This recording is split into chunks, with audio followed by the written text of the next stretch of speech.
تو بهترین سرآغاز به نام تو نامه کی کنم باز. به شما درود استاد.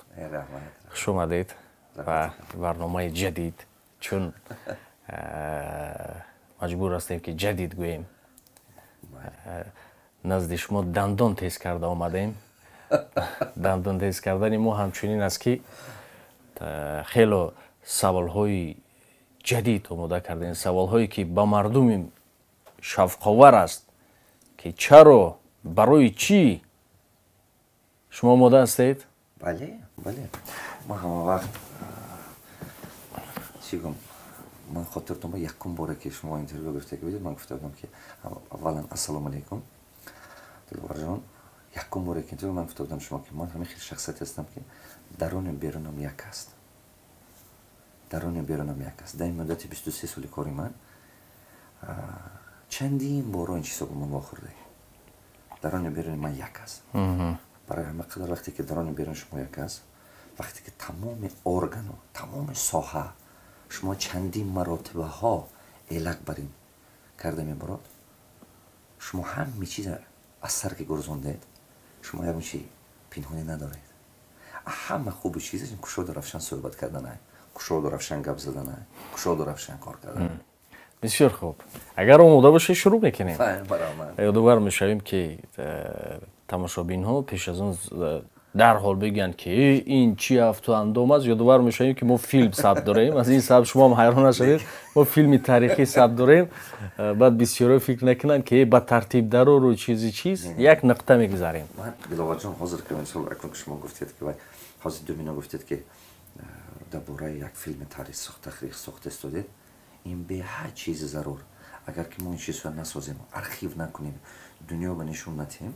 من مثال کینو هست و چینگ اویتسینا کینو شاگرد اولی مثلا همین خیلی چیزها کردن. مثلا دل 80% همین کینو از روی رمان یک امریکانس گرفته شده که هوای در حقیقت از تاریخ اولی مثلا خونیدگه هوای قطعی طور نمیبیاد. درست. وقتی کینو کرده و دنیا به نشون میتیان، بعد از وقت ما شما که برمان میگیم و تاریخ ما دوزیدنن. ما از دست داده استودیم چیزا. من راستی قربون همون فرزندتو هستم که مهنت کرده است که برای نسل آینده ما این چیزهای تاریخ جمع کرده ماند. اگر نه حاضر بید که من بسیار دولتو برمان میکنم وقتی که ما میگیم که ابو علی ابن سینا همین هست از همون اویتسینا، آدم میگن نه، میگن چی با میگن که اویتسینا این عرب بود که اومده در سرینیاز کار کرده. نه подождите، شما یک بار سال تاخیر کنید. من میدونید هر یک بار اومدم به سوالم که میتونم من مجبور میشم که این چیز فهمونم. من مثلا من میگم من حاضر من تاجیکم، کتابای من با زبان روسی برآمدن، این مضمونی نداره که من روسم. همون دور زمان با زبان عربی مشهور بود. برای همه ابوالحسن همش زبان عربی خیلی بسیار مینوید. مادرش ستاره گوید دیگر چی دلیل میجوید؟ بله. کی ستاره داره؟ نه ترک نژاد ها داره نه عرب ها داره. از شما که این کار کرده استادید، این کار یک به حد کار ضرور است برای تاریخ. این چیز تاریخی، این چیز فوندامنت برای هر یک متخصص سایه خودش بگه کم یک حصه گذاره کرده، یک ارخیو بقوت سازه برای نسل آینده. این خیلی خوب میشه. تشکر استاد. اولین سوالی که با مردم است میگن که چرا دولتوف کدام شرکتی LLS است یا MLS است، راستی پورا من معلومات ندارم، اما بیشتر برای ما نوشتن همون چیز رو تبلیغ میکنن. از ما بیشتر سوال میکنن که چرا این شرکت چی است و برای چی او رو تبلیغ میکنید و مردم چی میخواد از شما. با طریق کانکریتی شما باید جواب دهید تا که قانع شوند. مردم انتظار است، نه همه، لیکن به هر حال من معلم بیزنسم، من استاد بیزنسم. من تا همین مدت زیاد است ممکن که تاگی 70 کمپانی در 22 سال تاگی 70 کمپانی ترینینگ زکس کرده گیم. وقتی که من زکس میکنم من میرم، من درس میتونم، من درس میتونم میبرم، من نمیدونم. 2019 بود به فکر من خیلی یک ترین کمپانی هوایم من با دعوت کردم. هوای با ما رفتگیم نمی اومدگی نبود. اکنون من عصبی که پاپوتی بود درسته قبل مسکو برآمدم بود.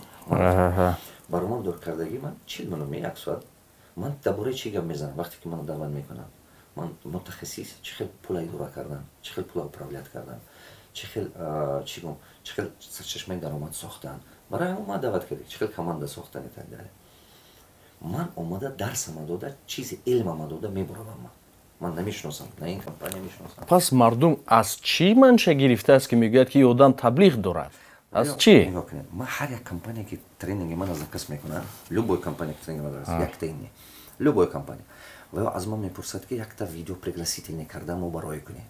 ва ин талаботи ҳамон компания ҳаст. Любой компания ки мо даъват кунад ё бизнес форум ба даъват кунад ё чӣ ба ман ва мегӯяд ки барое ки мисол мо мегӯяд чиптоя фурӯшем, мо ки одамо донанд ки дар ҳақиқат шумо ҳамон ҷиба ҳастед, барои ҳамон дарса метед, барои ҳамин қадар видео приглашение карда рой кунед. Ман шумо ба як чанда видео приглашение мекунам ки ман як разне компания баромад кардаги ҳастам.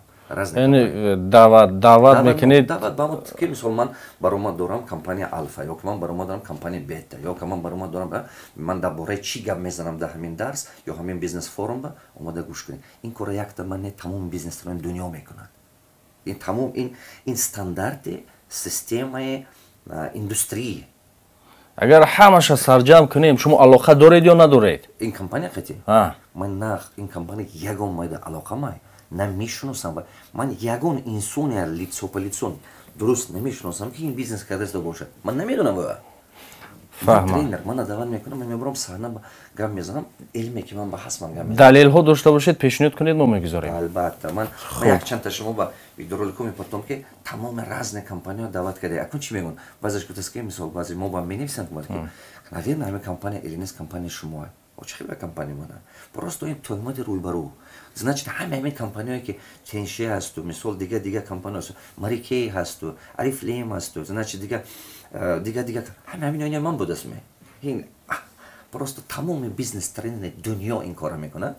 ин индустрия ки ҳамин чӣ ҳаст шумо любой чӣ будара мода мебинед ин гапои просто хоме ки мардум аз сабабе ки ё ки як каса просто ё худаш намефаҳмад чӣ гуфта истодааст ё ки аз сабабе ки просто мал ва як кас гуфт ина дигарам такрор карда рафта истодааст.